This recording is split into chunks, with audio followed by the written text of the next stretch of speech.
Isang hibla ng buhok. Mahaba, itim na itim, ngunit hindi sa kanya. Ang buhok ni Althea ay may natural na alon, kulay tsokolate, at amoy jasmine. Ang hiblang ito ay tuwid na tuwid, bagsak at makinis, na para bang laging isinusuklay.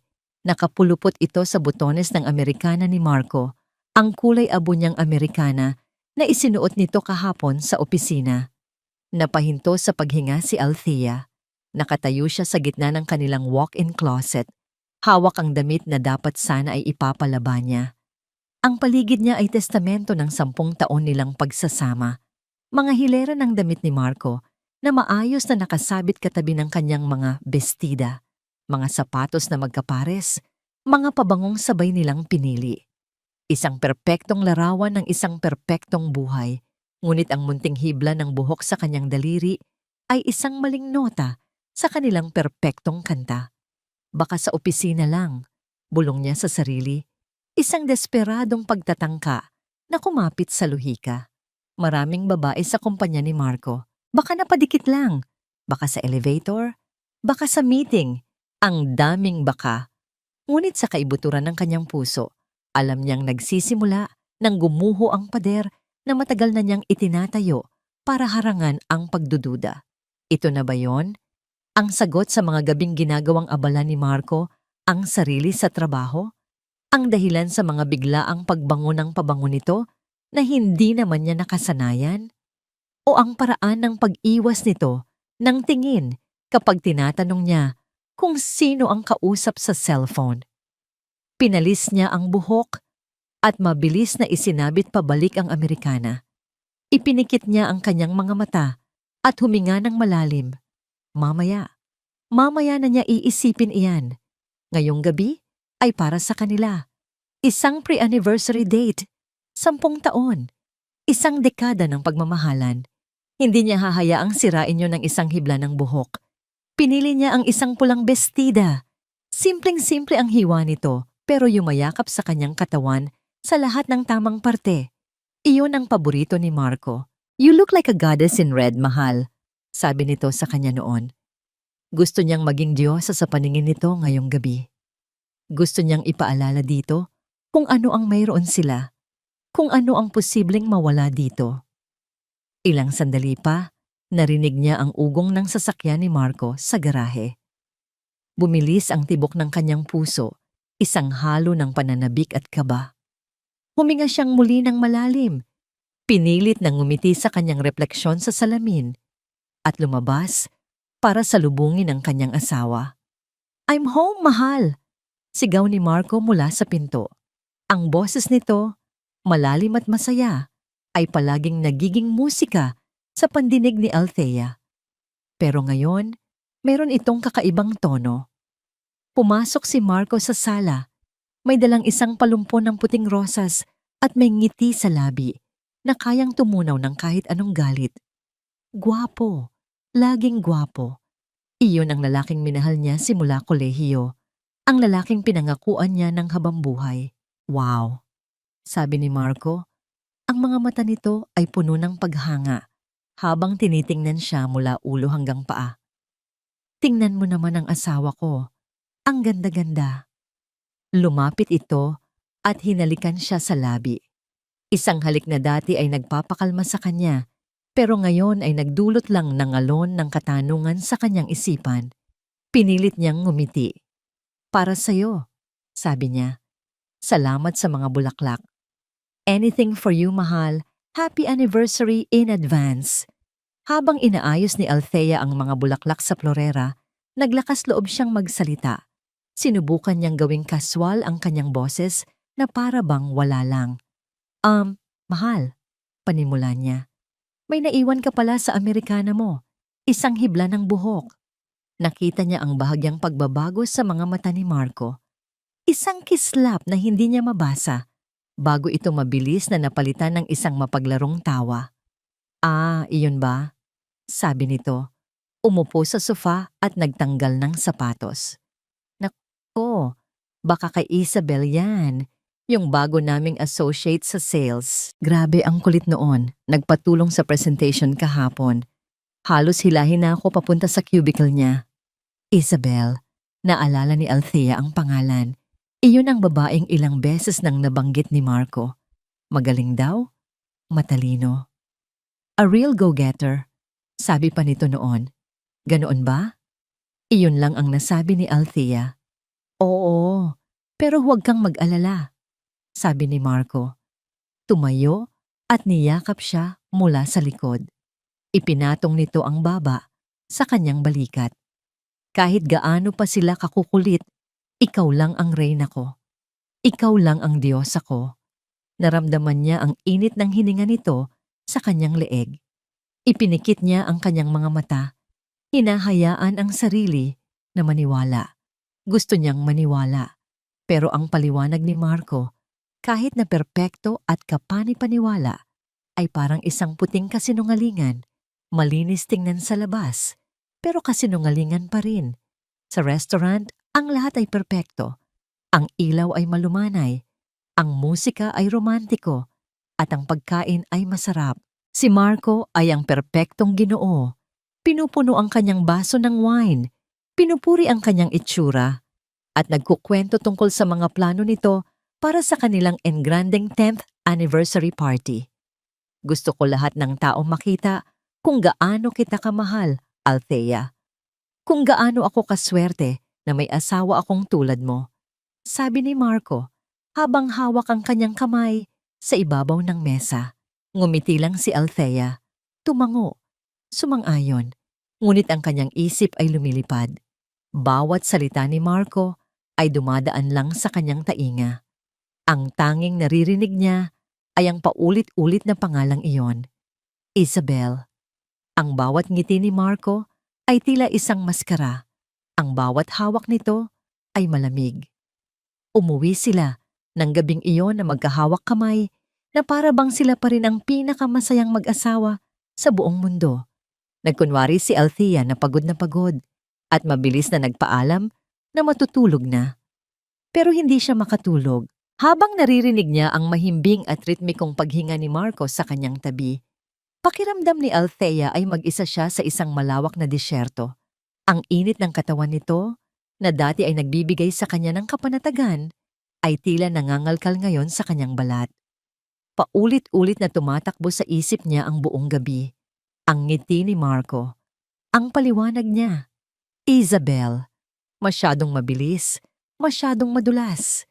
Isang perpektong sagot na parang matagal nang inihanda. At dahil sa isang hibla ng buhok, bumalik ang lahat ng maliliit na bagay na pinili niyang huwag pansinin nitong mga nakaraang buwan.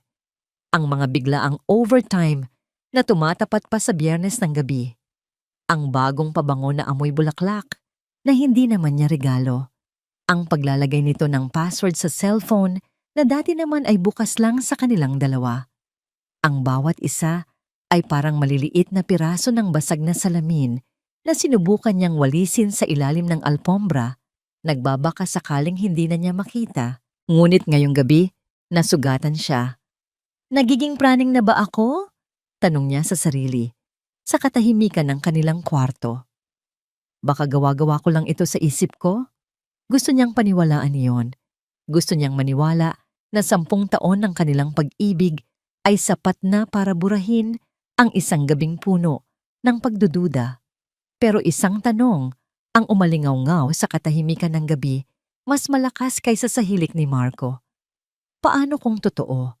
Paano kung sa bawat I love you niya ay may kasunod na kasinungalingan?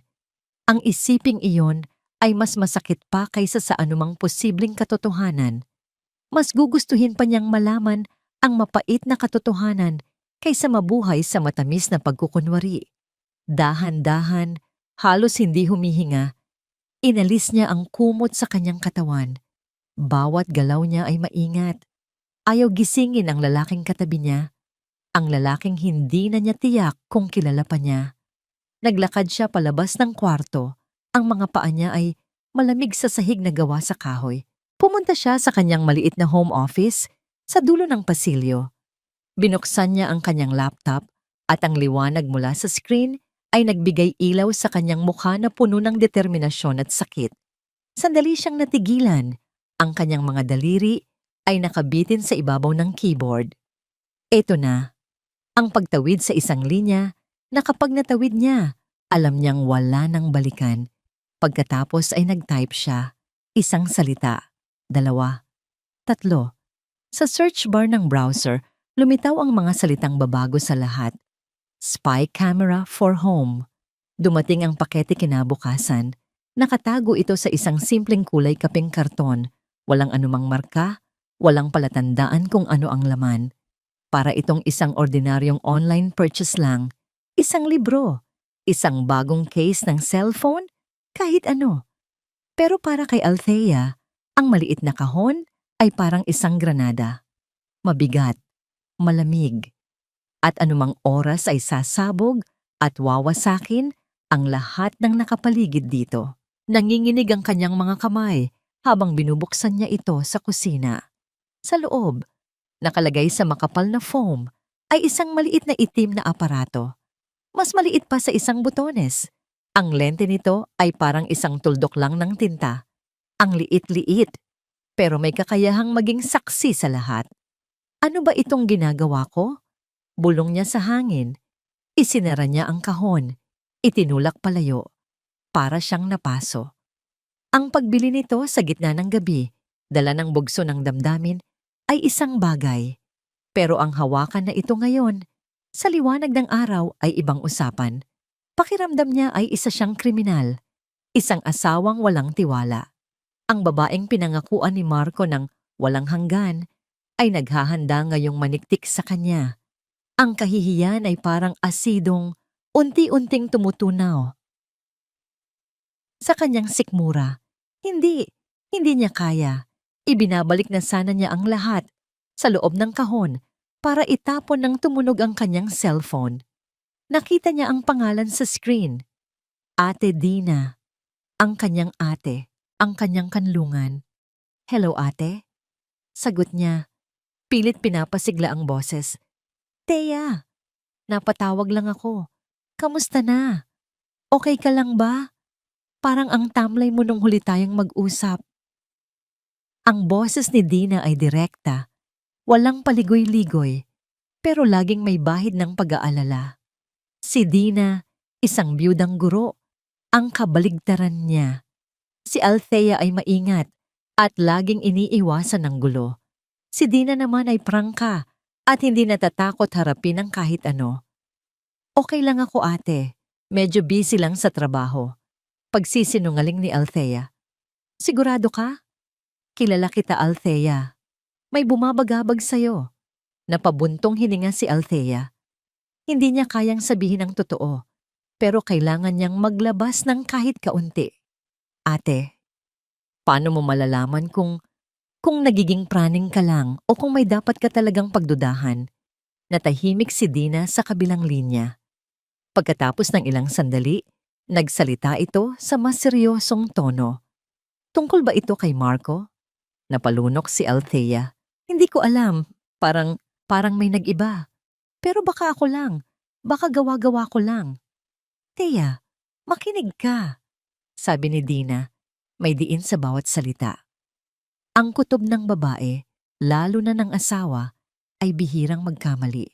Hindi yan training. Yan ay instinct. Huwag mong baliwalain yan. Huwag mong hayaang lokohin ka ng sarili mo para lang mapanatag ka.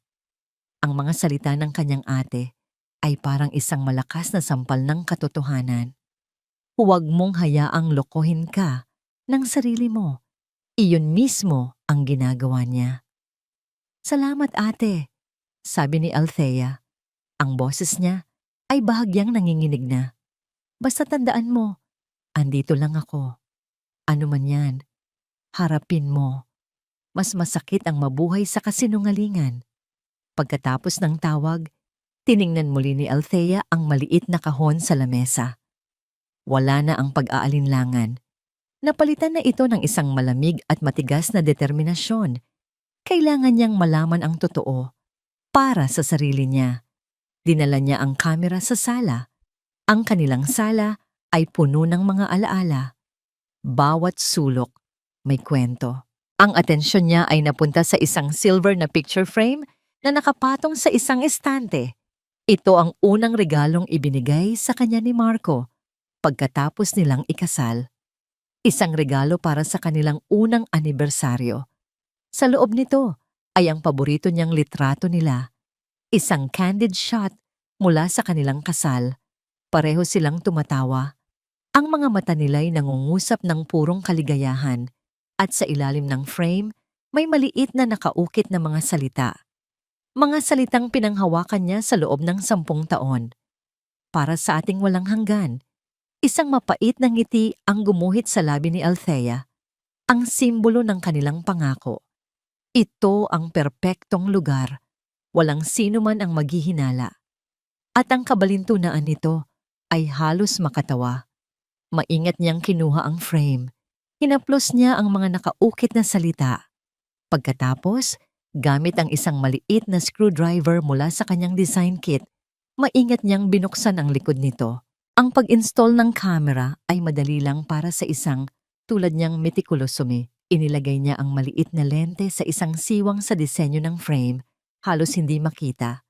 Habang isinasara niya ito pabalik, naramdaman niya ang isang butil ng luha na pumatak sa kanyang kamay.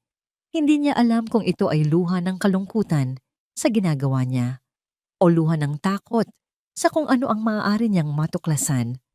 Mahal, nandito na ako. Napatayo ng tuwid si Althea sa biglaang sigaw ni Marco. Mabilis niyang ipinahid ang kanyang luha at ibinalik ang picture frame sa estante na para bang walang nangyari. Pumasok si Marco sa sala, mukhang masaya at excited. May magandang balita ako sa'yo, sabi nito, sabay halik sa kanyang noo.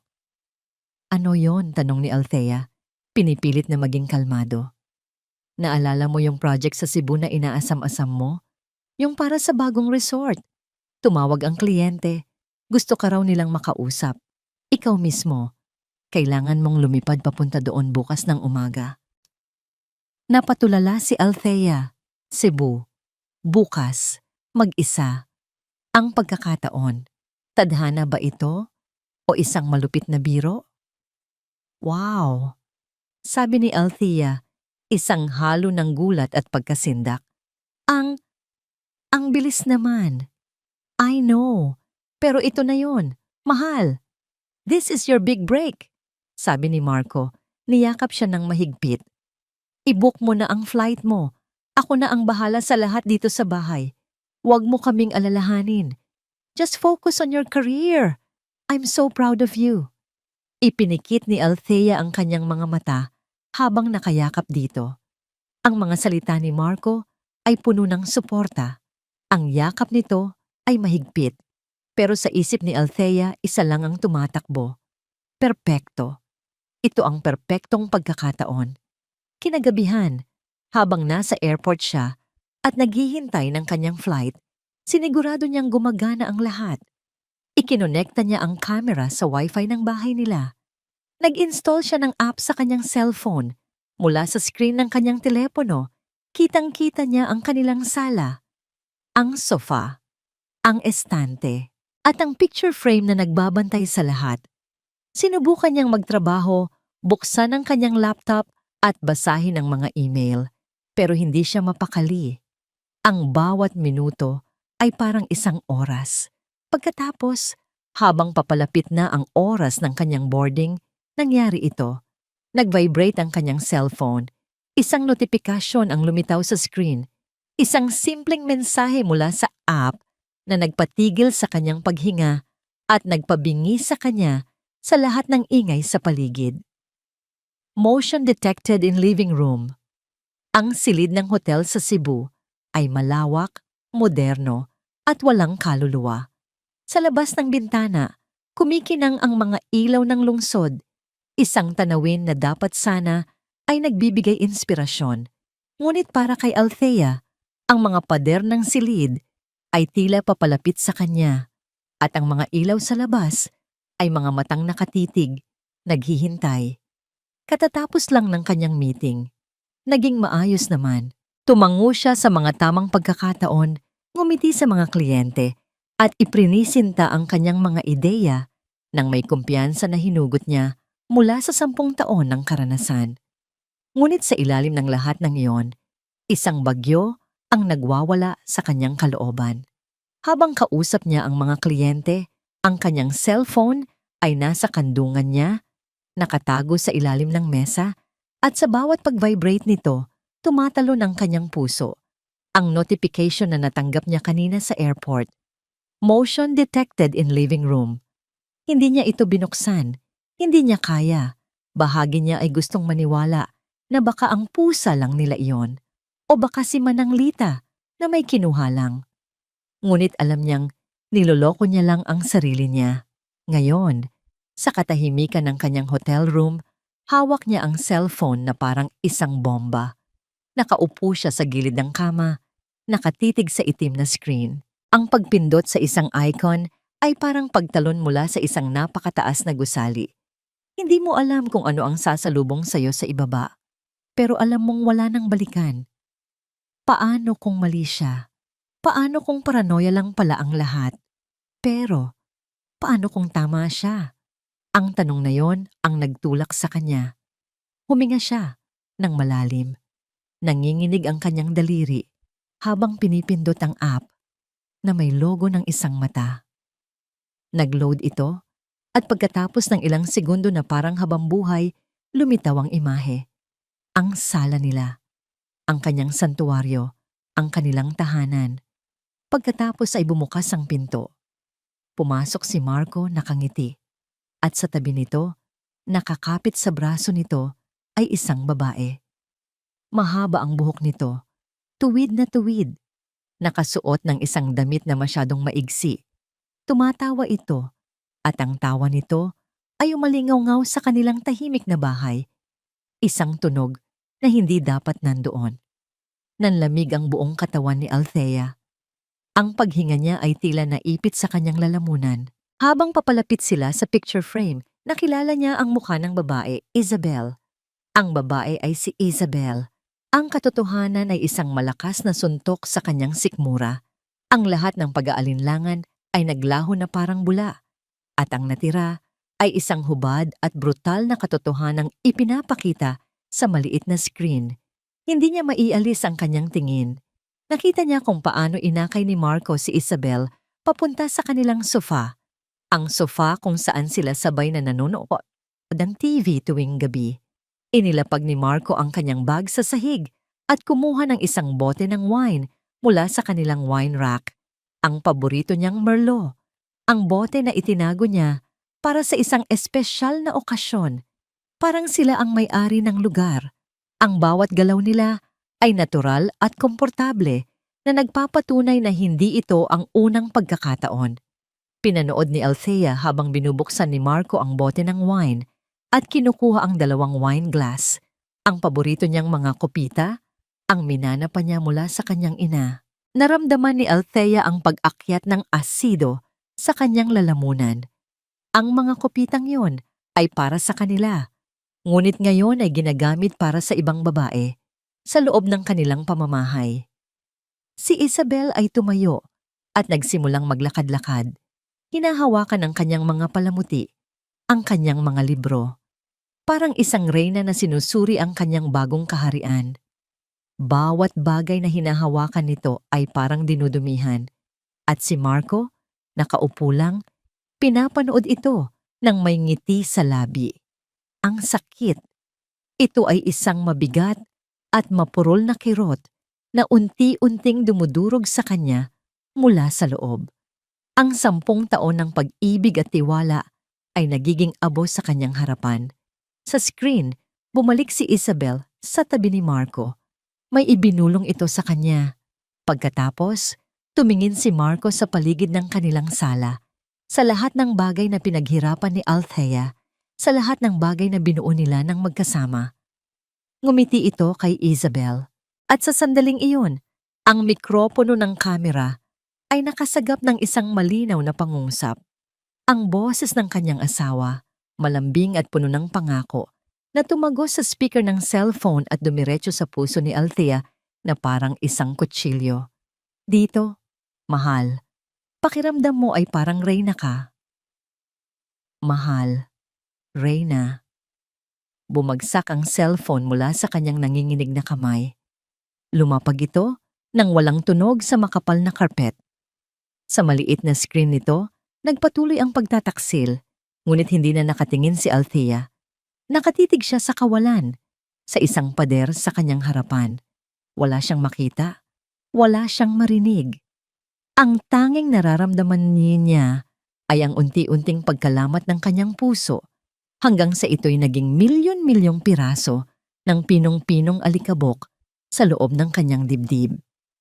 Ang pagdududa ay naging katiyakan, ang pag-asa ay naging abo, ang pag-ibig ay naging lason. Sa gabing iyon, sa isang malawak at modernong silid ng hotel sa Cebu, namatay si Althea Santos, ang asawang nagmamahal ng buo. Namatay ang babaeng naniwala sa walang hanggan. Hindi siya umiyak. Ang sakit ay masyadong malalim. Dahan-dahan, yumuko si Althea at kinuha ang cellphone. Sa huling pagkakataon, tiningnan niya ang screen. Nakita niya ang mukha ng kanyang asawa, masaya at kontento sa piling ng ibang babae. Inilagay niya ang kanyang hinlalaki sa screen at isinara ang application. Biglang tumahimik ang lahat. Ang itim na screen ng cellphone ay sumasalamin sa kanyang mukha. Isang mukhang blangko na may mga matang mas malalim at mas madilim kaysa dati. Umupo siya roon sa gitna ng katahimikan.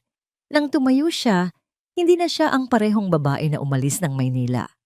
Ang katahimikan sa silid ng hotel ay parang isang makapal na kumot na bumabalot sa kanya. Mabigat at nakak-suffocating.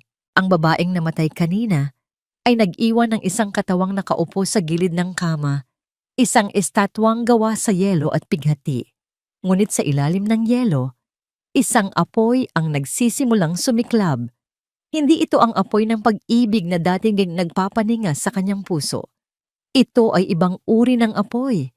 Isang apoy na ipinanganak mula sa abo ng pagkawasak. Mainit, mapaminsala. Ang apoy ng galit. Tumayo si Althea. Ang kanyang mga galaw ay mekanikal. Naglakad siya papunta sa minibar. Ang kanyang mga paa ay walang tunog sa ibabaw ng carpet. Kumuha siya ng isang baso at nagsali ng tubig mula sa bote. Ang kanyang mga kamay ay hindi na nanginginig. Ang mga ito ay matatag, mapanganib na matatag. Habang iniinom niya ang tubig, ang kanyang mga mata ay napako sa salamin sa dingding.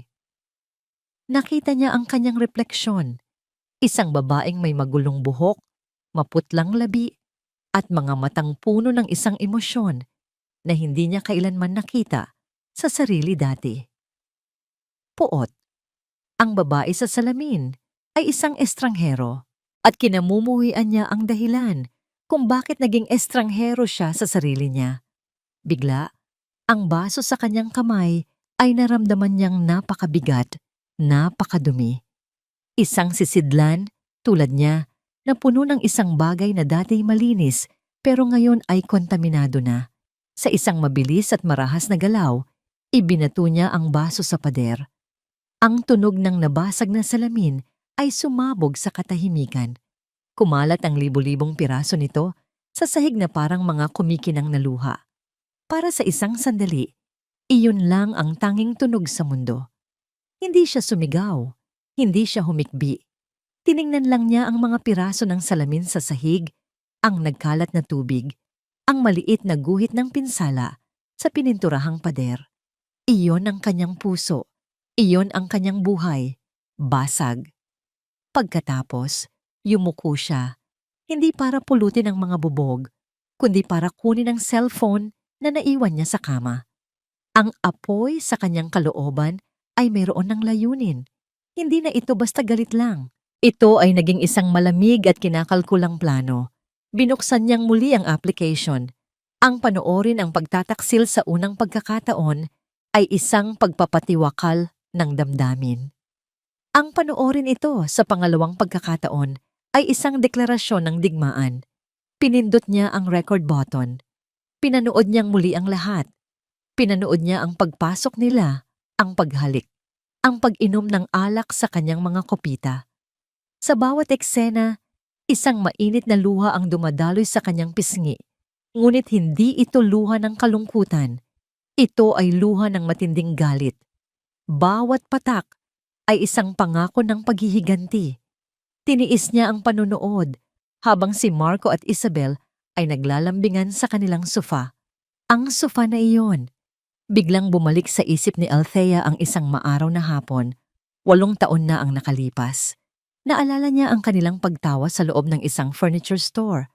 Nagtatalo sila kung aling sofa ang bibilhin. Gusto ni Marco ng isang modernong leather. Gusto niya ng isang malambot at komportableng fabric. "Dito, mahal," sabi niya noon, habang umuupo sa kulay abo na sofa na napili niya. Isipin mo, dito tayo manonood ng mga paborito nating pelikula. Dito ka hihiga sa kandungan ko kapag pagod ka galing sa trabaho. Dito natin bubuuin ang marami sa ating mga alaala. Ngumiti si Marco noon, umupo sa tabi niya at inakbayan siya. "Okay, panalo ka na," sabi nito. "Basta sa kandungan mo ako hihiga, kahit saan pa yan." Ang imahe sa kanyang isip ay biglang pinunit ng imahe sa screen. Ang sofa ng kanilang mga alaala ay naging kama na ngayon para sa pagnanasa ng kanyang asawa sa ibang babae. Ang bawat halik na ibinibigay ni Marco kay Isabel sa ibabaw niyon ay isang pagbura sa bawat masasayang alaala na binuo nila doon. Ang paglapat ng kanilang mga katawan ay isang insulto. Ang bawat ungol at halinghing na nasasagap ng mikropono ay isang lason sa kanyang pandinig. Tiniis niya ang lahat. Tinitiyak na ang bawat segundo ay naitatala. Ito ang kanyang ebidensya. Ito ang kanyang magiging sandata. Pagkatapos, nakita niya muling tumayo si Isabel, nakabalot sa isang kumot na kinuha mula sa kanilang baul. Ang kumot na gantsilyo pa ng kanyang lola. Naglakad itong muli sa paligid, hinahaplos ang mga muebles, tinitingnan ang mga litrato nila ni Marco na nakadisplay. May ngiti ito sa labi, isang ngiting mapangangkin, isang ngiting nagsasabing, "Akin na ito ngayon." Hindi na kaya ni Althea, pero pinilit niya. Habang nakaupo sila, magkatabi, bumulong si Isabel. Hindi ito narinig ni Althea ng malinaw, ngunit ang sumunod na tanong nito ay malakas na para bang sinadya para may marinig. "Kailan mo ibibigay yung para sa apartment, Marco?" Napatigil sa paghinga si Althea. "Apartment?" Tumingin si Marco sa paligid na para bang tinitiyak na wala talagang nakakarinig. At sa kabila ng ingay ng TV na binuksan nila, ang sagot ni Marco ay malinaw at ang bawat salita ay tumarak sa dibdib ni Althea na parang mga pako. "Huwag kang mag-alala. Naayos ko na." Hindi niya malalaman. Hindi niya malalaman. Ang niya ay siya. Si Althea. Biglang nagbago ang lahat. Ang pagtataksil ay hindi na lang tungkol sa puso. Hindi na lang tungkol sa katawan. Tungkol na rin ito sa pera. Ang apoy sa loob ni Althea ay lalong lumaki. Ang galit ay naging isang nagngangalit na impyerno. Hindi na lang siya isang asawang niloko. Isa na siyang babaeng ninanakawan. Ang sakit ng pagtataksil sa damdamin ay dumudurog. Ngunit ang sakit ng pagtataksil sa tiwala, sa kanilang pinagsamahan, sa kanilang pinaghirapan, ay pumapatay. Ang ginagawa ni Marco ay hindi lang isang pagkakamali, dala ng pagnanasa. Ito ay isang kalkulado at malamig na krimen. Isang pagnanakaw na binalak. Itinigil niya ang recording. Ang kanyang mga daliri na kanina'y nanginginig ay mabilis at tiyak na kumilos. I-save. Pangalanan ng file, hindi pagtataksil o sakit. Ang ipinangalan niya rito ay simple at malamig. Ebidensya 01. Pinanood niya sa screen ang dalawa na naghahanda ng umalis. Nagsuot sila ng damit, nag-ayos ng sarili na para bang mga bisita sa isang bahay na hindi kanila. Bago sila tuluyang lumabas, humalik si Marco kay Isabel sa may pinto, sa mismong lugar kung saan siya nito hinahalikan tuwing aalis ito papuntang trabaho. Pagkatapos, pinatay nila ang ilaw at ang screen sa kanyang cellphone ay naging itim. Ang kadiliman sa screen ay sumasalamin sa kadilimang bumalot sa kanyang puso. Ngunit hindi ito ang kadiliman ng kawalan ng pag-asa. Ito ang kadiliman ng isang gubat sa hating gabi, kung saan ang mga predator ay nagsisimula ng mangaso. Hindi pa tapos ang gabi para kay Althea. Ang natitirang bahagi ng kanyang kaluluwa na hindi pa nasusunog ng galit ay naging yelo. Isang yelo na may talim. Umupo siya sa harap ng kanyang laptop. Ang kanyang isip ay gumagana ng mas mabilis at mas malinaw kaysa dati. Ang pagiging metikuloso niya bilang isang arkitekto, ang kanyang atensyon sa detalye. Lahat ng yon ay nakatuon na ngayon sa isang bagong proyekto. Ang pagbagsak kay Marco Gomez. Apartment. Pera. Hindi niya malalaman. Paulit-ulit na umalingaw-ngaw ang mga salitang yon sa kanyang isipan. Hindi na ito tanong kung meron bang nangyari. Ang tanong na ngayon ay, gaano kalaki ang ninakaw niya? At sa gitna ng mga basag na bubog, sa sahig ng kanyang silid sa hotel, isang babaeng hindi niya nakilala ang ipinanganak. Isang babaeng handang sunugin ang lahat para lang makuha ang hustisya. Isang babaeng sisiguraduhin sa ayaw at sa gusto ni Marco na malalaman niya ang lahat. Ang madaling araw sa Cebu ay tahimik. Ngunit sa loob ng silid ni Althea, ang katahimikan ay nabasag ng paulit-ulit na pag-click ng keyboard. Ang galit na sumabog kanina ay napalitan na ng isang matinding lamig. Wala nang luha, wala nang basag na salamin. Ang natira na lang ay isang matalas at determinadong focus. Nakaharap siya sa kanyang laptop. Ang mukha niya ay sinisinaga ng asul na liwanag mula sa screen. Ang kanyang mga mata ay hindi kumukurap. Ang kanyang postura ay tuwid. Ang babaeng naroon ay hindi na isang asawa. Isa na siyang investigador sa pinakamahalagang kaso ng kanyang buhay. Apartment, pera. Hindi niya malalaman. Ang mga salitang iyon ay naging lason sa kanyang ugat. Nagbibigay sa kanya ng isang uri ng lakas na hindi niya alam na taglay niya. Binuksan niya ang website ng kanilang bangko. Ang kanilang joint account. Ang pangalan nito ay M&A Dream Fund. Marco and Althea, isang mapait na biro. Dito nila inilalagay ang kanilang mga ipon para sa isang bahay sa probinsya, para sa kanilang pagtanda, para sa kanilang mga pangarap. Nagsimula siyang mag-scroll sa mga nakaraang transaksyon. Meralco, water bill, credit card, grocery, ang mga ordinaryong gastos ng isang ordinaryong buhay na pinaniniwalaan niyang mayroon sila. Normal ang lahat. Masyadong normal. Nagpatuloy siya sa pag-scroll, buwan-buwan. At pagkatapos, nakita niya ito. 6 na buwan na ang nakalipas. Isang malaking halaga ang inilipat palabas. Walang pangalan ng kumpanya. Tanging isang serye ng mga numero bilang reference. Hindi niya ito pinansin noon. Marahil ay inisip niyang isa ito sa mga investment ni Marco para sa kanilang kinabukasan. Ganoon kalaki ang tiwala niya. Nag-scroll pa siya. Sa sumunod na buwan mayroon ulit. At sa sumunod. At sa sumunod pa. 5 beses. Pare-parehong malalaking halaga. Regular. Na para bang buwan ng bayarin. Napatigil ang mundo niya. Kinuha niya ang calculator sa kanyang laptop at pinagsama-sama ang mga halaga. Ang lumabas na kabuuan ay nakapagpahinto sa kanyang paghinga. Hindi ito basta-bastang pera. Ito ay isang halaga na katumbas ng isang malaking down payment para sa isang mamahaling condominium unit. Pero ang sumunod niyang natuklasan ang tuluyang pumatay sa kung anumang natitirang pagmamahal sa kanyang puso. Ang mga petsa ng paglipat ng pera, tumutugma ang mga ito sa mga petsa kung kailan pumapasok ang interes mula sa isang hiwalay na account, ang trust fund na iniwan sa kanya ng kanyang mga yumaong magulang. Ang perang iyon ay hindi nila pinaghirapan. Ang perang iyon ay galing sa kanyang pamilya. Ang perang iyon ay kanya. Hayop ka, Marco. Bulong niya sa hangin. Ang bawat letra ay puno ng kamandag. Pati ang alaala ni na mama at papa. Dinumihan mo. Ginamit niya ang kanyang pagiging metikuloso. Kinopya niya ang reference number at hinanap ito online. Ang mga numero ay tumutugma sa payment code format ng isang kilalang real estate developer. Mula doon, madali na.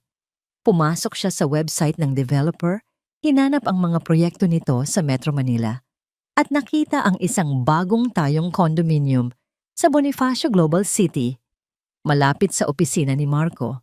Ang huling hakbang, ang pinakamadali at pinakamasakit.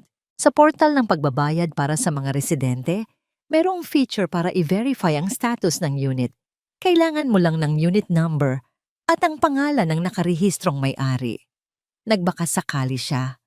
Sinubukan niya ang pangalan na ayaw nang bigkasin ng kanyang isip. Unit 18B. Registered owner, Isabel Vicencio. Tagumpay. Isang tagumpay na may lasa ng apdo. Hindi na siya nagulat. Ang naramdaman niya ay isang nakakakilabot na pagpapatunay. Ang lahat ng piraso ng puzzle ay magkakaugnay na ngayon. Bumubuo ng isang larawan ng kasuklam-suklam na pagtataksil. Ginamit ni Marco ang pera ng kanyang pamana para bilhan ng bahay ang kanyang kabit. Isinara niya ang kanyang laptop. Tapos na ang imbestigasyon. Nagsisimula pa lang ang pagpaplano. Dinampot niya ang kanyang cellphone at tinawagan ang nag-iisang tao na mapagkakatiwalaan niya. Thea, anong nangyari? 3:00 ng umaga dyan. Sagot ng nag-aalalang boses ni Dina. Tama ka ate, sabi ni Althea. Ang kanyang boses ay walang emosyon, walang hikbi, malamig at patag na parang salamin. Tama ang kutob ko. Natahimik si Dina. Ano ang ginawa niya? Lahat. Simpleng sagot ni Althea. May babae siya. Si Isabel. Dinala niya sa bahay natin. Walang hiya. Bulalas ni Dina. Umuwi ka na dito, Thea. Sugurin natin ang hayop na yan. Idemanda mo. Ipatulfo mo. Ngunit hindi kumibo si Althea sa mga salita ng kanyang kapatid. May mas malala pa ate. Pagpapatuloy niya. Sa parehong malamig na tono, ginamit niya ang pera na iniwan ni na mama para bilhan ng apartment ang babae niya.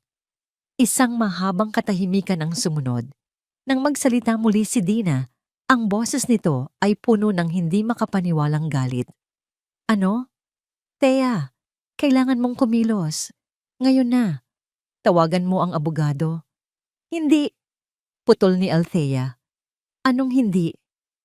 Hindi pa ngayon, sabi ni Althea.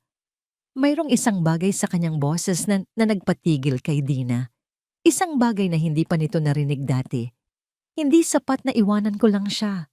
Hindi sapat na idemanda ko siya. Masyadong madali iyon para sa kanya.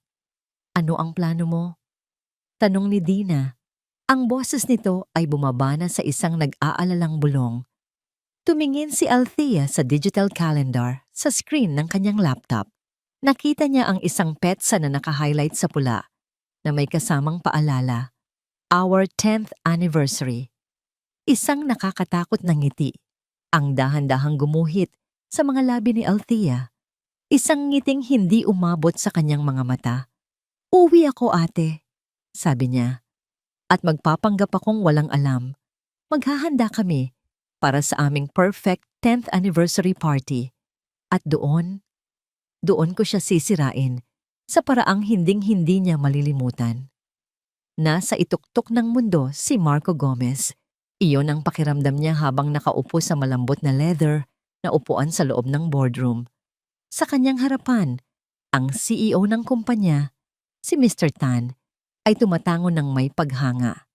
Sa paligid ng mesa, ang mga mukha ng ibang mga ehekutibo ay puno ng respeto. Excellent work on the new development project, Marco, sabi ni Mr. Tan. Ang boses nito ay umaalingaw-ngaw sa malamig na silid. Your initiative to secure that special investment was a game changer. The board is very pleased.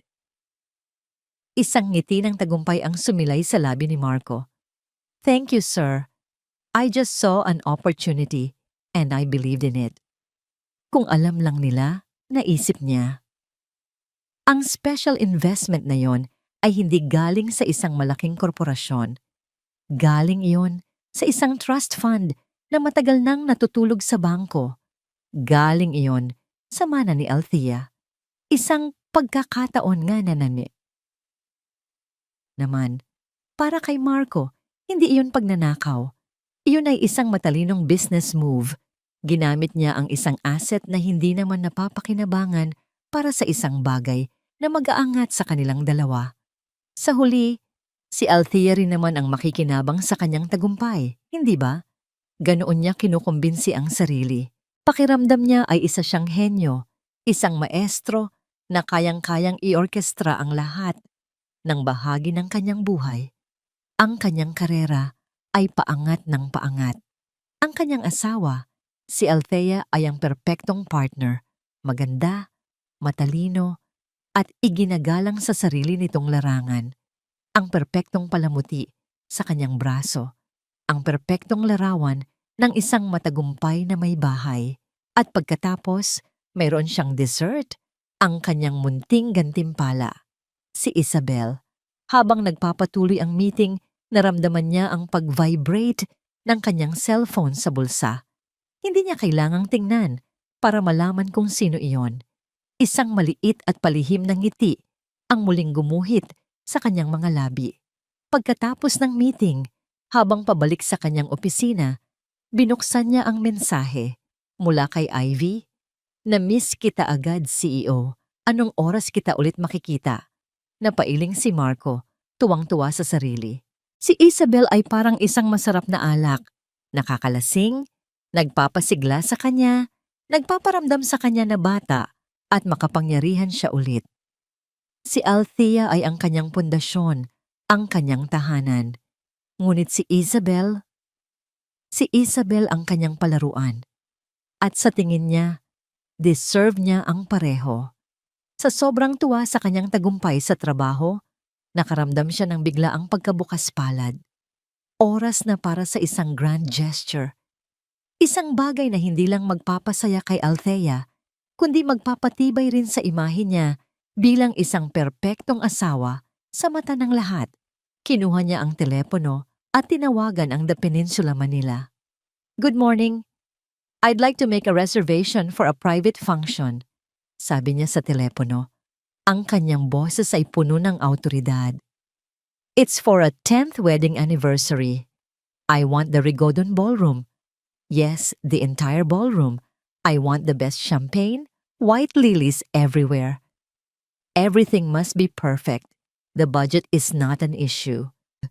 Habang isinasara niya ang mga detalye para sa isang party na pag-uusapan ng lahat, pakiramdam niya ay lalo siyang nagiging makapangyarihan. Ito ang buhay na para sa kanya. Ang lahat ay nasa tamang lugar. Ngunit ang perpektong orkestra ay laging may isang instrumentong wala sa tono. Tumawag ang kanyang cellphone. Si Isabel. Marco, nasaan ka? Tanong nito. Ang boses ay may bahid ng pagtatampo. Nasa opisina, Belle. Medyo busy lang. Sagot niya habang isinasara ang pinto ng kanyang opisina. So kailan ulit? Iyong sinasabi mong apartment. Kailan ko makikita? Malapit na, okay? Konting pasensya lang. Naayos ko na ang lahat. Just trust me. At itong anniversary party ninyo, bakit kailangan pang maging ganoon ka-enggrande?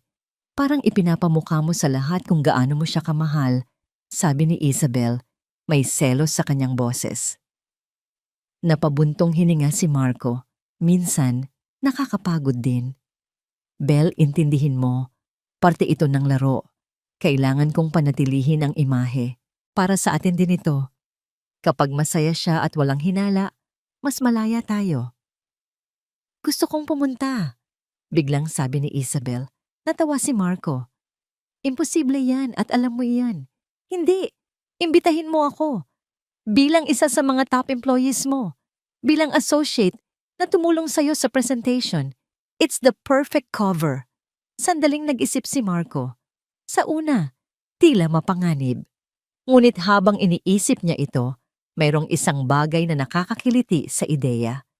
Ang asawa niya at ang kabit niya sa iisang silid. At siya, nasa gitna, ang sentro ng kanilang mundo. Ang ideya ay nagbigay sa kanya ng isang rush ng kapangyarihan. Okay, sabi niya. You're right. It's the perfect cover. Magpadala ako ng imbitasyon sa'yo. Pagkatapos ng tawag, sumandal siya sa kanyang upuan at tiningnan ang litrato sa kanyang mesa.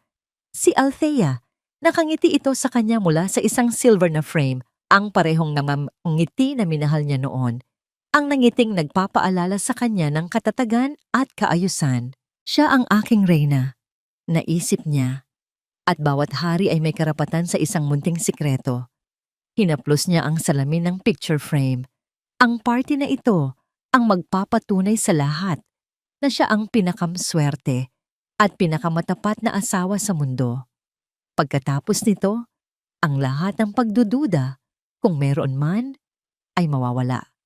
At siya ay magiging mas malaya kaysa dati. Konting tiis na lang, Althea. Bulong niya sa litrato. Pagkatapos ng party, magiging perpekto ang lahat. Pagpasok pa lang ng taxi sa kanilang subdivision, naramdaman na ni Althea ang paglamig ng kanyang mga kamay. Bawat pamilyar na bahay na kanilang nadadaanan ay parang isang paalala ng buhay na inakala niyang kanya. Isang buhay na isa na lang palang magandang panaginip na naging bangungot. Nang huminto ang taxi, sa tapat ng kanilang gate, huminga siya ng malalim. Aarte ka, Althea. Ito ang pinakamahalagang pagganap ng buhay mo. Pagkabukas pa lang niya ng pinto, bumungad sa kanya si Marco. May malawak na ngiti sa labi. Ang parehong ngiti na nakita niya sa video. Ngunit ngayon, ito ay para sa kanya. Welcome home, mahal, sabi nito. Ang boses ay puno ng pananabik. Mabilis itong lumapit at niyakap siya ng mahigpit. I missed you so much.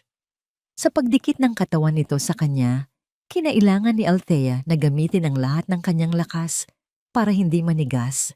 Ang yakap na dati ay kanyang kanlungan ay parang isang hawlang gawa sa kasinungalingan. Ang amoy ng pabango nito na dati nagpapakalma sa kanya ay amoy pagtataksil na ngayon.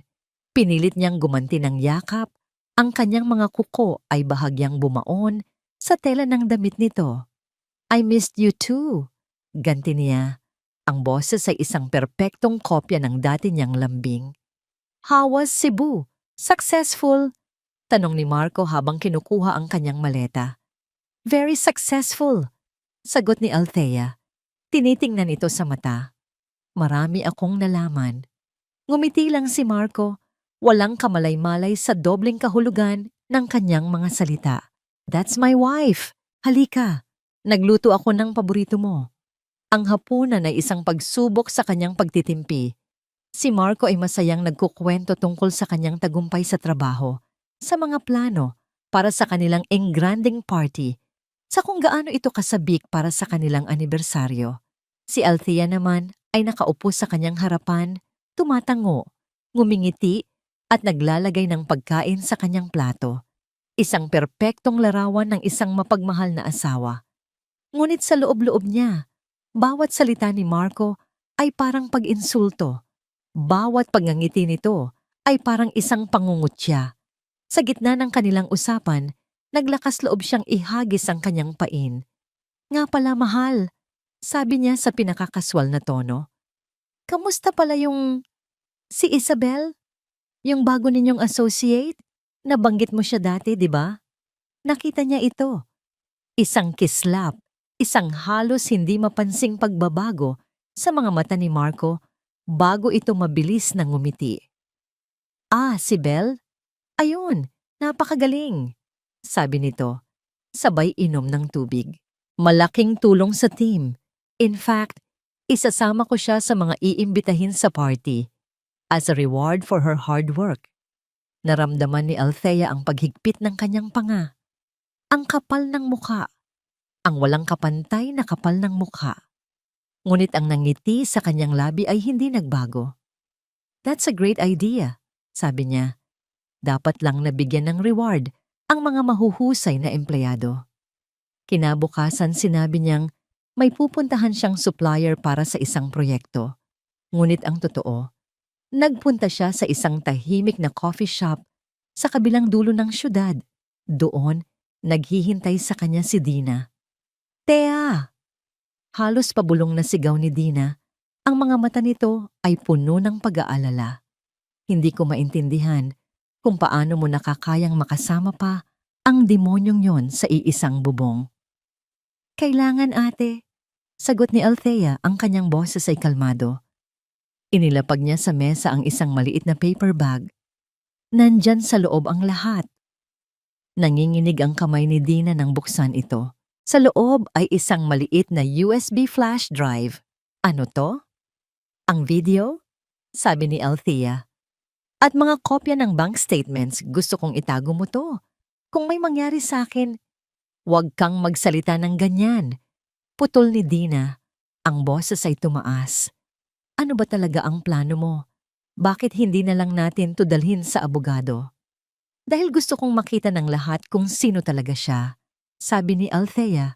Ang kanyang mga mata ay nag-aapoy sa isang malamig na apoy. Gusto kong maranasan niya ang kahihiyan sa harap ng mga taong pinahahalagahan niya, ang kanyang boss, ang kanyang mga kasamahan, ang ating mga kaibigan. "Masyadong malinis ang demanda, ate. Gusto ko ng isang palabas." Tinitigan ni Dina ang kanyang nakababatang kapatid. Ang babaeng nasa harapan niya ay hindi na ang malambot at umiiwas sa gulong si Thea. Isa na itong general na nagpaplano ng kanyang digmaan. Bumalik si Althea sa kanyang kotse. Bago niya ito pinaandar, kinuha niya ang kanyang cellphone at tinawagan ang events manager ng The Peninsula. "Hi, good afternoon. This is Althea Gomez," sabi niya. Ang kanyang boses ay professional at masigla. "I'm the wife of Marco Gomez. We're holding our anniversary party there next week." "Yes, that's the one. I just wanted to ask. I'm preparing a little surprise for my husband. Isang short video presentation, a tribute to our 10 years together. Pwede bang i-coordinate ko sa technical team ninyo on the day itself?" "Of course, ma'am. That's so sweet of you," sagot ng babae sa kabilang linya. "We'll be happy to assist." "Thank you," sabi ni Althea. "I want it to be a surprise he will never ever forget." Kinagabihan, pag-uwi niya, nakita niya si Marco sa kanilang silid. May hawak na isang malaki at patag na kahon mula sa isang kilalang designer boutique. "May sorpresa ako para sa iyo, mahal," sabi nito. Ang mga mata ay kumikinang sa pananabik. Inabot nito sa kanya ang kahon. Dahan-dahan niya itong binuksan. Sa loob, nakalatag sa malambot na seda, ay isang napakagandang evening gown. Kulay champagne ito na may mga pinong burda na kumikinang sa ilaw.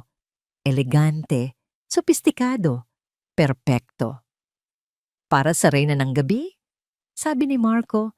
Niyakap siya mula sa likod at ipinatong ang baba nito sa kanyang balikat, habang pareho silang nakatingin sa salamin. Hinaplos ni Althea ang makinis na tela ng bestida. Ito ang kasuotan. Ang kasuotan para sa kanyang pagganap. Ang kasuotan para sa kanyang paghihiganti. "Isuot mo ito sa party natin," bulong ni Marco sa kanyang tainga. "Gusto kong ikaw ang pinakamagandang babae doon." Tumingin si Althea sa kanilang refleksyon sa salamin, ang larawan ng isang perpektong mag-asawa. Pinilit niyang ngumiti, isang ngiting kasing kinangnan ngunit kasing lamig ng mga borda sa bestida. Isang gabi na lang, 24 na oras na lang bago ang tinatawag ni Marco na pinakamahalagang gabi ng aming buhay. Para kay Althea, ito ang huling gabi ng buhay na minsan niyang pinangarap. Ang buong bahay ay abala sa mga huling paghahanda, mga tawag mula sa caterer, mga kumpirmasyon mula sa mga bisita, mga paalala mula sa event coordinator. Si Marco ay nasa gitna ng lahat ng ito, masayang masaya, na para bang isang haring naghahanda para sa kanyang koronasyon. Si Althea naman ay gumagalaw na parang anino sa sarili niyang bahay. Ngumingiti siya, tumutulong siya, nagpapanggap siya, ngunit sa bawat pagdaan ng oras, nararamdaman niya ang unti-unting pagbigat ng kanyang dibdib. Nang gabing iyon, matapos ang lahat ng gawain at tawag, habang mahimbing nang natutulog si Marco, hindi mapakali si Althea. Dahan-dahan siyang bumangon mula sa kama at nagtungo sa kanilang maliit na library. Ang silid na yon ang kanyang santuaryo. Puno ito ng mga libro, ng mga alaala. Umupo siya sa sahig, sa gitna ng kadiliman, at binuksan ang isang lumang baul na kahoy. Sa loob nito, nakasalansan ang mga testamento ng kanilang 10 taon. Ang unang nakuha niya ay ang kanilang wedding album. Dahan-dahan niyang binuklat ang mga pahina. Ang bawat litrato ay isang maliit na patak ng lason sa kanyang puso. Ang kanilang unang sayaw bilang mag-asawa, ang mga mata ni Marco ay puno ng pagsamba. Ang kanilang pagputol ng cake, magkahawak kamay.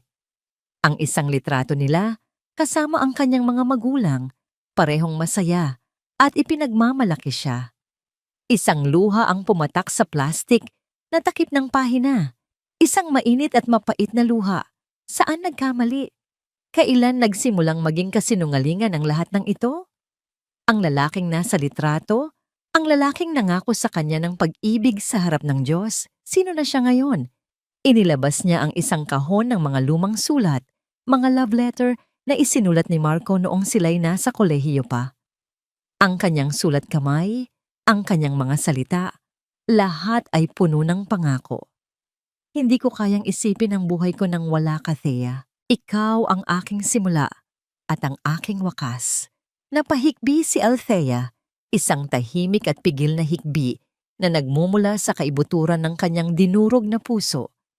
Ang galit na nag-aalab sa kanya sa loob ng maraming araw ay biglang nawala. Ang natira ay isang napakalawak at napakalamig na kalungkutan. Ang paghihiganti ba talaga ang sagot? Ang pagsira ba sa kanya ay magpapagaling sa sarili niyang pagkawasak? O lalo lang nitong wawasakin ang anumang natitira sa babaeng minsan niyang nakilala? Ang kanyang kamay ay nanginginig na dumampot sa kanyang clutch bag na nakapatong sa isang silya. Sa loob nito ay ang USB, ang sandata, ang katapusan nilang dalawa. Para sa isang sandali, nag-isip siya, paano kung buburahin na lang niya ang lahat? Paano kung aalis na lang siya ng tahimik? Iwanan ang lahat, magsimula muli sa ibang lugar, at kalimutan na lang ang sakit. Halos nagawa na niya. Ang kanyang daliri ay nasa ibabaw na ng delete button sa kanyang isipan. Ang pagod at sakit ay halos manaig na. Mas madaling sumuko, mas madaling tumakbo. Biglang bumukas ang pinto ng library. Mahal? Ang boses ni Marco, inaantok ngunit malambing. Napatayo si Althea, mabilis na ipinahid ang kanyang mga luha at itinago ang album sa likod niya. Anong ginagawa mo dito? Okay ka lang? Tanong ni Marco, lumapit sa kanya. Okay lang, sagot niya, pilit na ngumingiti. Hindi lang ako makatulog, medyo kinakabahan para bukas. Ngumiti si Marco at niyakap siya mula sa likod. Isang yakap na mahigpit at puno ng, pagmamahal ba? O pagkukunwari? Hindi na niya alam.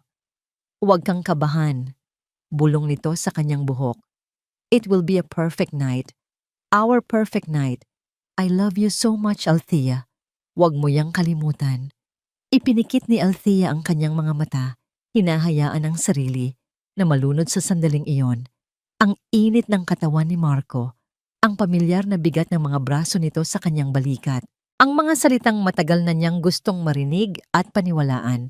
Baka may pag-asa pa, bulong ng isang maliit at desperadong bahagi ng kanyang puso. Baka nagkamali lang siya. Baka kaya pa naming ayusin to. Halos maniwala na siya. Halos bumigay na siya. Ngunit habang magkayakap sila, ang cellphone ni Marco, na naiwan nito sa ibabaw ng mesa ay umilaw. Isang preview ng mensahe ang lumitaw sa lock screen. Hindi niya gustong tingnan, ngunit ang mga mata niya ay may sariling isip. Mula kay Isabel V. See you tomorrow. CEO, CEO. Ang salitang iyon, isang pribadong biro, isang palayaw na puno ng lihim, isang paalala na kahit sa sandaling ito ng kunway paglalambing, ang anino ng isa pang babae ay naroon pa rin, nakatayo sa pagitan nila. Ang lahat ng pag-aalinlangan ni Althea ay naglaho. Ang lahat ng kalungkutan ay muling naging yelo. Ang maliit na pag-asa na sumibol sa kanyang puso ay namatay sa isang iglap. Humarap siya kay Marco na walang kamalay-malay. Hinaplos niya ang pisngi nito. Ang kanyang mga daliri ay malambot. Ngunit ang kalooban sa likod ng mga yon ay matigas na parang bakal. Tumingin siya sa mga mata nito, ang mga matang minsan niyang sinisid para hanapin ang katotohanan. Ngunit ngayon ay isa na lang malalim na balon ng kasinungalingan. Tumingin siya sa kanilang refleksyon sa madilim na salamin ng bintana. Ang perpektong mag-asawa, magkayakap sa dilim. Isang magandang kasinungalingan, isang obra maestra ng pagkukunwari. At pagkatapos, ngumiti siya. Isang nasangiting hindi na puno ng sakit o pag-aalinlangan. Isang ngiting puno ng katiyakan. Oo, mahal. Tama ka. Bulong niya. Ang kanyang boses ay kasing tamis ng pulot-pukyutan. Magiging perpekto ang gabi bukas.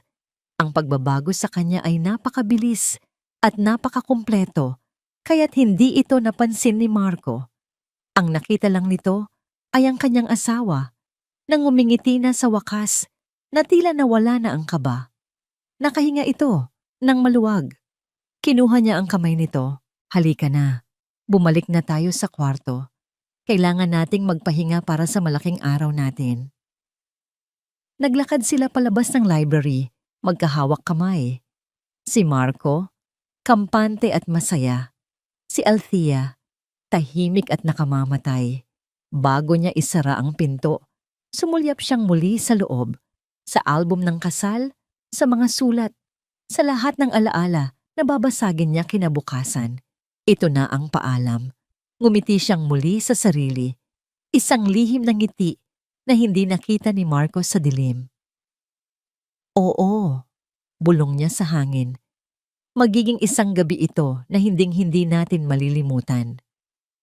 Ang Rigodon Ballroom ng The Peninsula Manila ay naliligo sa ginintuang liwanag.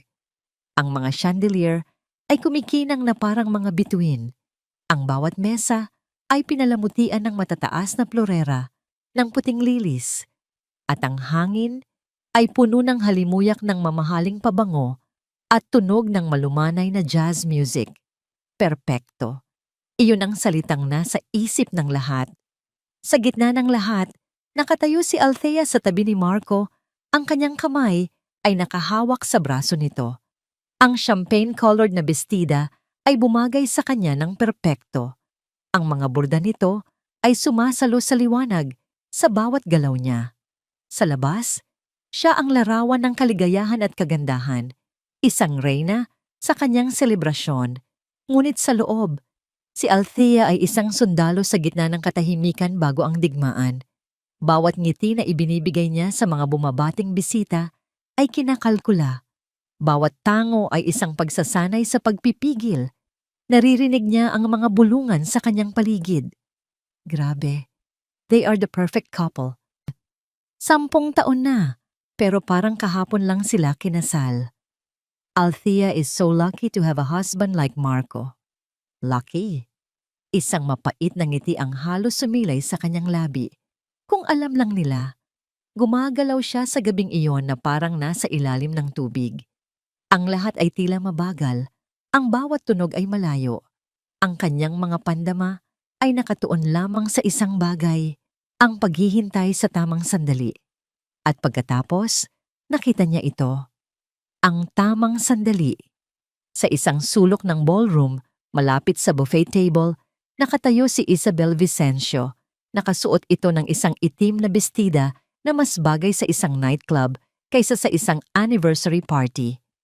Nakataas ang kanyang buhok, ipinapakita ang kanyang leeg at ang kumikinang na kwintas na suot niya. Ngunit hindi ang kanyang itsura ang nakakuha ng atensyon ni Althea. Ito ay ang kanyang mga mata. Ang mga mata ni Isabel ay nakapako kay Marco, nakasalukuyang nakikipagtawanan sa kanyang CEO. Ang tingin nito ay hindi tingin ng isang empleyado sa kanyang amo.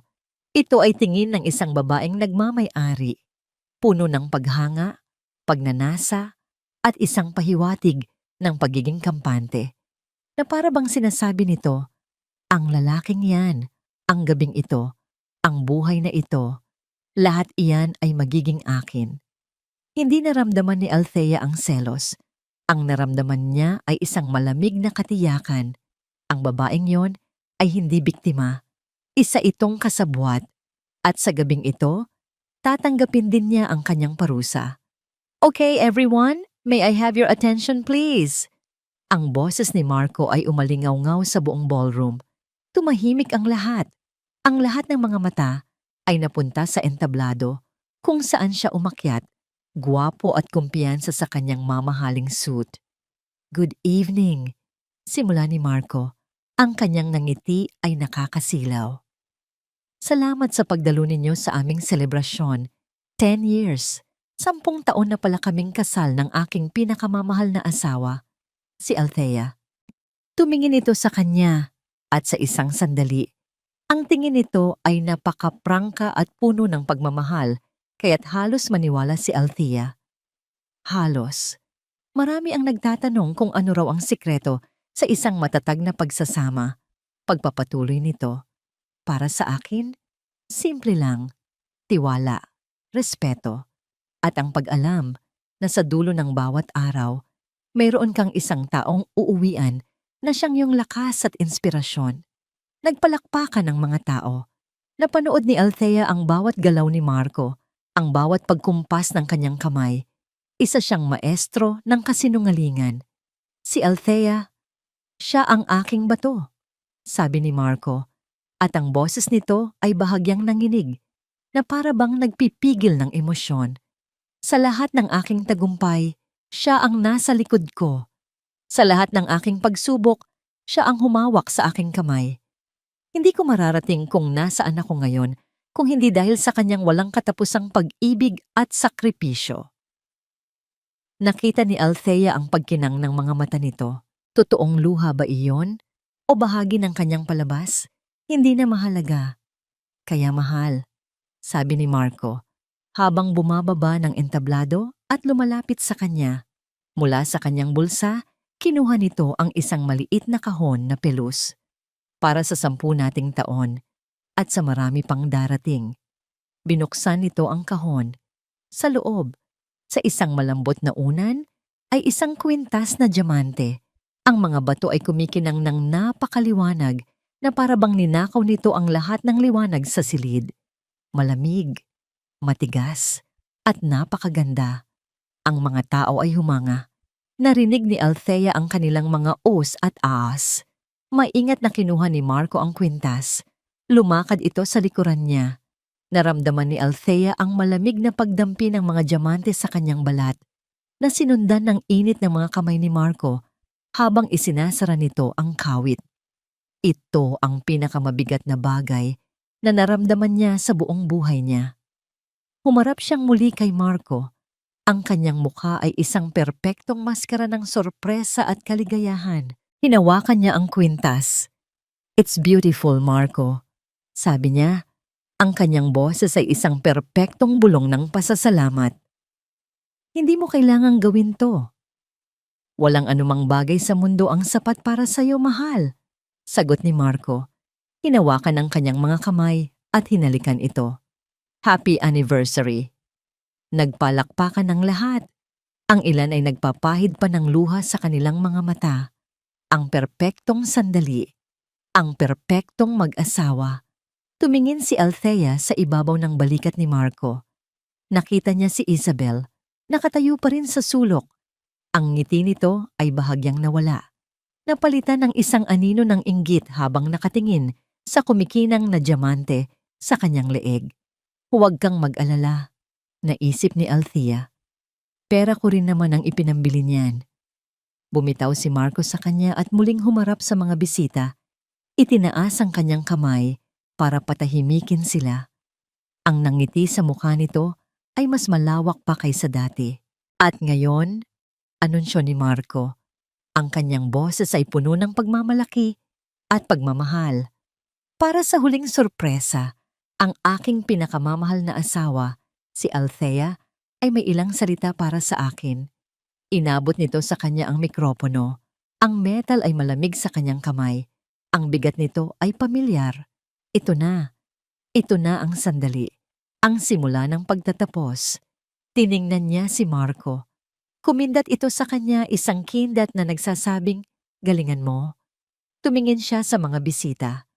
Ang kanilang mga mukha ay puno ng pag-asam, naghihintay ng isa pang matamis na talumpati. Tumingin siya sa kanyang ate Dina na nakatayo sa likuran, malapit sa technical booth. Tumango si Dina sa kanya, isang halos hindi mapansing galaw. Huminga ng malalim si Althea. Naglakad siya papunta sa entablado. Ang bawat hakbang ay kalmado at may layunin. Ang champagne-colored na bestida ay sumasayad sa sahig. Ang mga diamante sa kanyang leeg ay kumikinang sa ilalim ng mga ilaw. Huminto siya sa gitna. Ang lahat ng ingay ay nawala. Ang lahat ng mga mata ay nasa kanya. Itinaas niya ang mikropono sa kanyang mga labi. Nakatayo si Althea sa entablado, hawak ang mikropono. Ang katahimikan sa ballroom ay halos nakabibingi. Ang lahat ay naghihintay, mga ngiti ay nakapaskil sa kanilang mga mukha. Inaasahan ang isang madamdaming mensahe ng pag-ibig. Tumingin siya ng diretso kay Marco. Ang asawa niya ay nakangiti sa kanya. Isang sangiting puno ng pagmamalaki at pagmamay-ari. Ang ngiting iyon ang nagsilbing huling gatong sa apoy sa kanyang kalooban. "Salamat, Marco." Simula niya, ang kanyang boses ay malinaw, kalmado, at walang bahid ng panginginig. Bawat salita ay tumagos sa katahimikan. "Salamat sa napakagandang pagganap." Ilang tao sa harap ang bahagyang tumawa, iniisip na isa itong biro. Ngunit si Marco, sa isang saglit ay bahagyang kumunot ang noo, na para bang may naramdamang kakaiba sa tono niya. "Ang iyong talumpati ay puno ng damdamin." Pagpapatuloy ni Althea, puno ng mga salita tungkol sa tiwala, respeto at sakripisyo. At bilang pasasalamat, may inihanda rin akong isang munting sorpresa. Isang video tribute, sabi nga nila, para sa 10 taon natin, para sa lahat ng alaala na binuo natin. Ngumiti siya, isang ngiting hindi umabot sa kanyang mga mata. Itinuon niya ang kanyang paningin sa technical booth sa likuran. Kung nasaan si Dina, tumango siya. "Please roll the video." Ang mga ilaw sa ballroom ay bahagyang dumilim. Ang malaking puting screen sa likod ng entablado ay umilaw. Sa una, ang lumabas ay isang magandang litrato mula sa kanilang kasal na sinabayan ng isang malambing na instrumental na musika. Narinig ni Althea ang mga buntong hininga ng paghanga mula sa mga bisita. Pagkatapos, biglang naputol ang musika. Ang screen ay naging itim sa loob ng 1 segundo bago lumitaw ang isang bagong imahe. Isang imaheng pamilyar na pamilyar kay Althea, ang kanilang sala. Nakuha mula sa anggulo ng picture frame sa estante. Nagsimulang bumulong-bulungan ng mga tao. "Ano to? Part ba to ng video?" At pagkatapos, sa screen, bumukas ang pinto. Pumasok si Marco, kasama si Isabel. Ang katahimikan ay nabasag ng isang kolektibong paghinga ng pagkagulat. Nagsimula ang mga bulungan. "Sino yan? Teka, di ba yan yung associate niya?" Ang video ay nagpatuloy ng walang awa. Ang pag-inom nila ng alak mula sa mga kupitan ng ina ni Althea. Ang paghahalikan nila sa sofa, bawat eksena ay parang isang sampal sa mukha ng bawat bisita. Ang bulungan ay naging isang malakas na ugong ng iskandalo.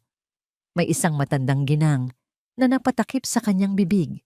May isang business partner ni Marco na napailing na lang. Tumingin si Althea kay Marco. Ang kulay ng mukha nito ay nawala. Ang nangiti ay naging isang maskara ng purong gulat at takot. Ang kanyang mga mata ay nanlalaki. Nagpapalipat-lipat ng tingin mula sa screen papunta kay Althea na para bang hindi makapaniwala sa nangyayari. Sa tabi ng isang haligi, nakita ni Althea si Isabel. Ang mukha nito ay kasing puti ng mga lili sa mesa. Ang kanyang mga kamay ay nanginginig habang hawak ang kanyang maliit na purse. Ang kanyang itsurang mapangangkin ay napalitan ng hubad na kahihiyan. At pagkatapos, ang pinakamatunog na bahagi, ang audio, ang malinaw na boses ni Marco. Dito, mahal. Pakiramdam mo ay parang reyna ka. Kung ang katahimikan kanina ay nakabibingi, ang katahimikan ngayon ay nakamamatay. Walang nangahas na huminga.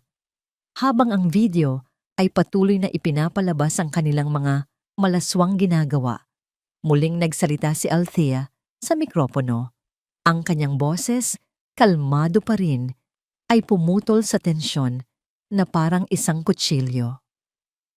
Ang bahay na nakikita ninyo, sabi niya, ay hindi lang ang aming tahanan. Ang bahay na yan ay binili gamit ang perang minana ko pa sa aking mga yumaong magulang. Isang bagong alon ng bulungan ang kumalat.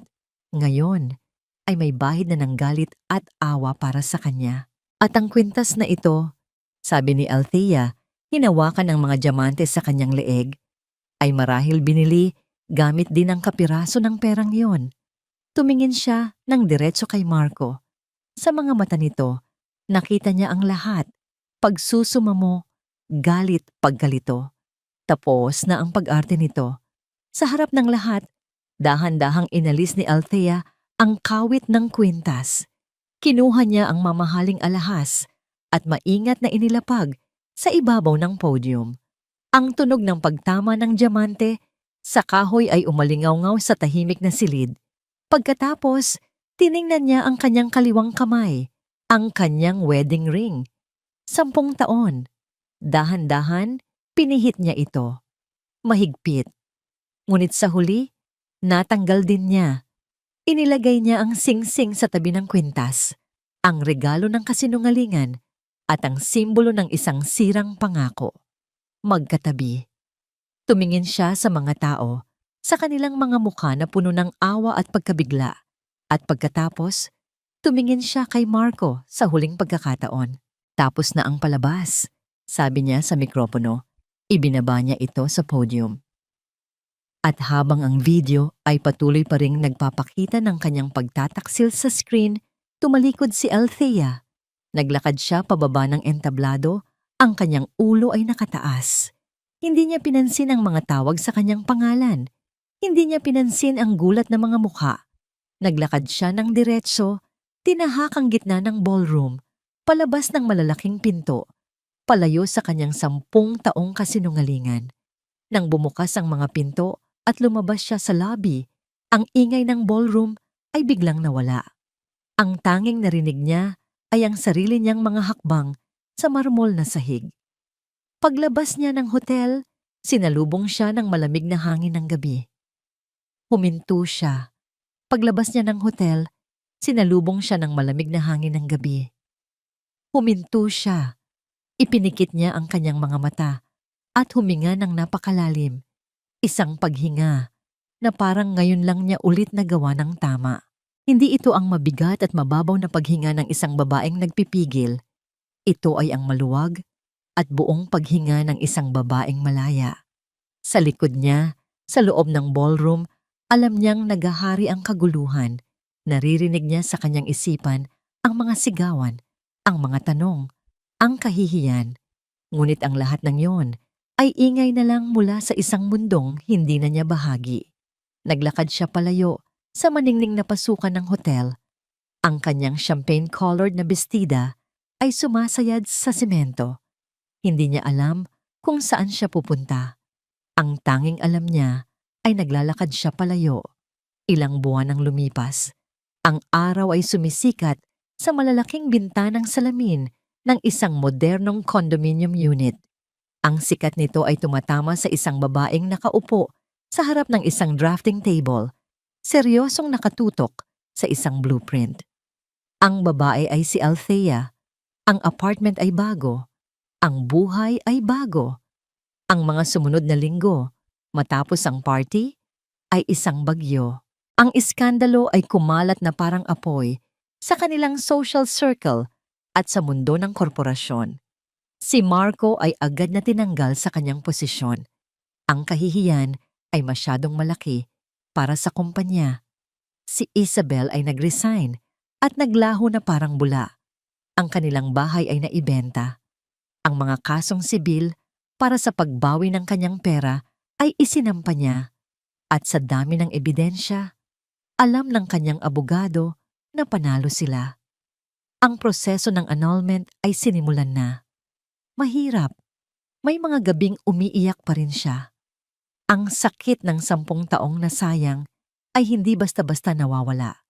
Ngunit sa bawat pagpatak ng luha, mayroong isang bagong butil ng lakas na tumutubo sa kanyang puso.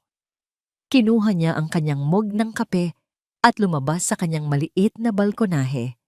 Ang apartment na ito ay mas maliit kaysa sa dati nilang bahay, ngunit ito ay kanya.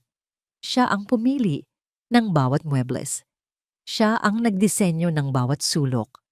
Walang multo, walang kasinungalingan, tanging kapayapaan. Tumunog ang kanyang cellphone. Isang video call mula sa kanyang ate Dina. "Hello ate," bati niya. Isang tunay na ngiti ang nasa kanyang labi. "Hoy babae, tinitingnan ko lang kung buhay ka pa dyan sa lungga mo." Biro ni Dina. Pero ang mga mata nito ay puno ng pagmamahal. "Kumusta ang bagong proyekto mo?" "Okay naman. Challenging pero masaya," sagot ni Althea. "Salamat ulit ate, sa lahat." "Ano ka ba? Magkapatid tayo," sabi ni Dina. "Nga pala, may balita ako." "Ano yon?" Nakita siya ni Tita Miling sa grocery, si Marco, na tahimik si Althea. Ang pagbanggit sa pangalan nito ay nagdulot pa rin ng isang maliit na kurot sa kanyang dibdib, ngunit hindi na ito ang dating nakamamatay na sakit. Isa na lang itong peklat. "Anong itsura niya?" tanong niya. "Mukhang haggard. Tumatanggi raw sa mga alok na trabaho. Umuupa na lang daw ng maliit na apartment sa kung saan. Ang sabi, laging mag-isa." Kwento ni Dina. "Karma is a bitch, di ba?" Hindi sumagot si Althea. Tumingin lang siya sa syudad sa kanyang harapan. Wala siyang naramdamang tuwa sa paghihirap ni Marco. Wala na rin siyang naramdamang galit. Ang naramdaman niya ay wala. Isa na lang itong estranghero mula sa isang nakaraang buhay. Nagpaalam na sila ni Dina. Pagkatapos ng tawag, nakatanggap siya ng isang text message mula sa kanyang abogado. "Attorney Reyes, good news Miss Santos. The initial settlement offer from Mr. Gomez's campesine, it's favorable." Napangiti si Althea. Hustisya. Dahan-dahan ngunit darating. Hindi niya alam kung ano ang naghihintay sa kanya sa hinaharap. Hindi niya alam kung magmamahal siyang muli. Ngunit sa unang pagkakataon, sa loob ng napakatagal na panahon, hindi siya natatakot. Ang kinabukasan ay hindi na isang madilim na lagusan, kundi isang blangkong pahina. Nakatayo siya sa kanyang balkonahe, hinahayaang dampian ng hangin ang kanyang mukha. Tumingin siya sa ibaba, sa mga taong naglalakad, sa mga sasakyang dumaraan. Bawat isa ay may sariling kwento, may sariling paglalakbay. Ang kanyang paglalakbay sa sakit ay tapos na. Ngayon, ang unang pahina ng kanyang bagong kabanata ay nagsisimula pa lang. Biglang tumunog ang kanyang cellphone. Isang tawag. Hindi ito nakarehistro sa kanyang contacts. Isang bagong numero. Sandali siyang nag-alinlangan. Ngunit ang babaeng natatakot sa hindi alam ay wala na. Ngumiti siya. Isang ngiting tahimik at puno ng pag-asa. Sinagot niya ang tawag. "Hello, this is Althea." At dito nagtatapos ang makulay at mapaghamong kwento ni Althea. Maraming salamat, aming mga minamahal na tagapakinig, sa inyong walang sawang pagsubaybay at pakikipaglakbay sa bawat kabanata. Mula sa unang hibla ng buhok na naghasik ng pagdududa hanggang sa huling hakbang papalayo tungo sa isang bagong simula. Kasama namin kayo. Habang isinusulat ko ang kwentong ito, naramdaman ko ang bawat pighati, bawat galit, at bawat munting pag-asa ni Althea. Naging paalala ito sa akin na ang puso ng isang tao, lalo na ng isang babae, ay kayang magtiis ng hindi kapani-paniwalang sakit. Ngunit meron din itong walang kapantay na lakas para bumangon at maghilom. Naway may iniwang aral at inspirasyon sa inyo ang kwentong ito. Isang paalala na ang tunay na pag-ibig ay hindi kailanman dapat maging dahilan ng pagkawala ng ating sarili. At sa gitna ng pinakamadilim na pagtataksil, ang pinakamaliwanag na ilaw ay madalas na matatagpuan, hindi sa paghihiganti, kundi sa pagpapatawad sa nakaraan at sa pagyakap sa isang bagong umaga. Hangad namin na napukaw namin ang inyong mga damdamin. Ano ang masasabi ninyo sa naging desisyon ni Althea? Ano ang aral na inyong napulot? Huwag po kayong mag-atubiling iwanan ang inyong mga komento sa ibaba. Nais naming marinig ang tinig ng bawat isa sa inyo. Muli, mula sa kaibuturan ng aming mga puso, maraming salamat sa inyong pakikinig. Hanggang sa susunod na kwento na ating sama-samang tutuklasin. Nagmamahal, Kwentong Puso TV.